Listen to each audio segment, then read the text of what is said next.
პირველი კითხვა ცხადია ჰომოფობიის თემაზე მექნება, იმიტომ რომ ჩვენ LGBT საკითხებზე მუშაობთ და მაინტერესებდა ეს მცირე შესავალს თუ გააკეთებთ, რა არის, რას ნიშნავს თქვენთვის ჰომოფობია? და რას ეთყოდით იმ ადამიანებს, რომლებიც ჰომოფობიისგან ამ ქვეყანაში იტანჯებიან? People fear what they don't understand.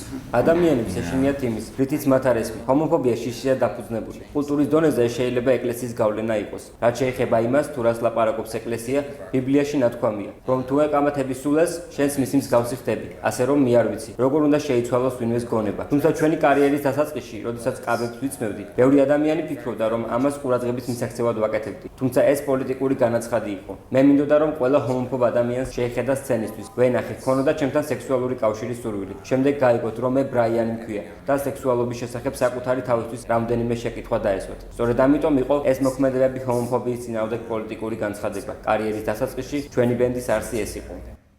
თქვენი ფანების ნაწილი თულაც არ იყო ბედნიერი, როდესაც ჩვენ დავწერეთ, რომ თქვენ ხართ ღიად გეი ბენდი. და როდესაც ჩვენ თქვით, რომ თქვენ ხართ ღიად გეი ბენდი, ჩვენ გულისხმობდით, რომ თქვენ ღიად უპირისპირდებით ჰომოფობიას და საუბრობთ იმაზე, რომ ადამიანები არ უნდა გვექცეოდნენ ის როგორც მეორე ხარისხოვან ადამიანებს და ჩვენც ვიმსახურებთ იმას, რომ გვეყურებოდნენ როგორც ჩვეულებრივ ნორმალურ ადამიანებს. ძალიან ბევრი ადამიანი მოგითხრა, რომ იცით რა, ჩვენ არ გვაინტერესებს მათი სექსუალობა, რომ უბრალოდ გვინდა რომ მათ კარგ მუსიკას მოусმინოთ. როგორ ფიქრობთ, შესაძლებელია რომ თქვენი აქტივიზმი, თქვენი მუსიკისგან გამოაცალკეოს ვინმე? და ერთი მხრივ გამოვიდეს ისე რომ აი ლაცებო კარგ მუსიკას ქმნის და მეორე მხრივ ყველაფერი ის რაც LGBT საკითხებს ეხება, ეს მომაბეზრებელი, ეს ზედმეტია და ეს ვიღაცებს უხერხულობას უქმნის. I don't think that you have to be, part of the LGBT community to appreciate our music. მე ვფიქრობ, რომ ჩვენ გვჭირდება ვიყოთ LGBT თემის ნაწილი იმისთვის, რომ ჩვენი მუსიკა დაფასებული იყოს, ისევე როგორც არ არის საჭირო იყო ლესბოსელი, გეი, ვიან, ტრანსგენდერი, იმისთვის რომ მაგალითად ენტონი ენზი ჯონს მოგწონდეს. მე ვფიქრობ, რომ ეს ინდივიდუალურია. ჩვენ ინდივიდუალური თავისუფლების მომხრე ვართ. ვცდილობთ ყველგან, სადაც მივდივართ, ხალხს ტოლერანტობის და მიმღებლობის მესეჯი მივაწოდოთ. მაგრამ მე ვფიქრობ, ხალხი თვითონ ირჩევს, რომ მოსწონდეს და უსმინოს ჩვენს მუსიკას. ეს მათი არჩევანია და ჩვენ ამას ვერ ვაკონტროლებთ. ჩვენი მუსიკა მისაღებია LGBT ადამიანის გარკვეული ნაწილისათვის, ასევე ჰეტეროსექსუალებისთვისაც და ეს მაგარია. თუმცა ჩვენ დიახ, ვაკეთებთ კვეთ განცხადებებს გარკვეულ შემთხვევებში, რადგან ვფიქრობთ, რომ ეს აუცილებელია. In certain places because we feel that it's necessary. What role does art have? რა როლი ეკისრება ხელოვნებას ქსენოფობიის აღმოფხვრაში? ფერი რაც უცხოსში ქსენოფობიას უკავშირდება წარმოჩენილი როგორც ბუნებრივი და შემდეგ თუ რაიმე არ ეთანხმება, არ ჯდება ამ ნორმალურობის ცნებაში, რომელიც ჩვენთვის ესეა შემოთავაზებული როგორც სავალდებულო და ნორმალური, შემდეგ ის ხდება გამონაკლისი, რომელსაც ებრძვიან, რომელიც უნდა ამოიძირკოს. რა როლი ენიჭება ხელოვნებას შემწყნარებლობის კულტურის გაძლიერებაში? არის ეს ის, რაც ხელოვანს ევალება, რაც ხელოვნებას ევალება?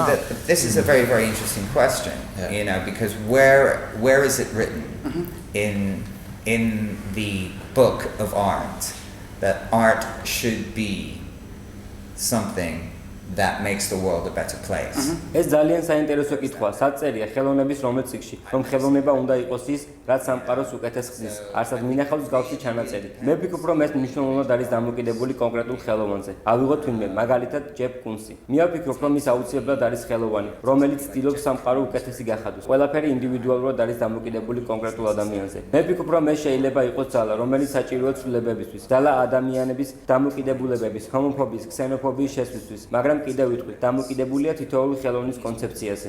მე აღვნიშნე ჯეფ კუნსი, თუ რომ ის მეორე მხარეს იყოს ვინმე იოკო ონოს მსგავსი, რომლის ხელოვნებაც არის სიყვარულზე, მშვიდობაზე, მიმღებლობაზე, ტოლერანტობაზე, ომზე. მას სურს შექმნას პლანეტა, სადაც ჩვენ ყველანი ერთად ჰარმონიულად ვიცხოვრებთ. ეს არის მისი არსი. არ არსებობს ოქროს წესი, რომელიც იტყვის, რომ ყველა ხელოვანმა უნდა შეცვალოს სამყარო. ვინ თქვა, რომ თუ შენ ხელოვანი ხარ, აუცილებლად უნდა იყო ადამიანი პოზიტიური დღის წესრიგით. თუ ოდესმე წამოიწევა აზრი, რომ თავისუფლების იდეა ხელოვნების საშუალებით უფრო სრულყოფილი გახდეს, რასაც ჩვენ ვაკეთებთ, მაინც იქნებიან ადამიანები, რომელთა ხელოვნებაც ნეგატიური, საძულველი, ქსენოფობიური, ჰომოფობიური, რასისტული იქნება.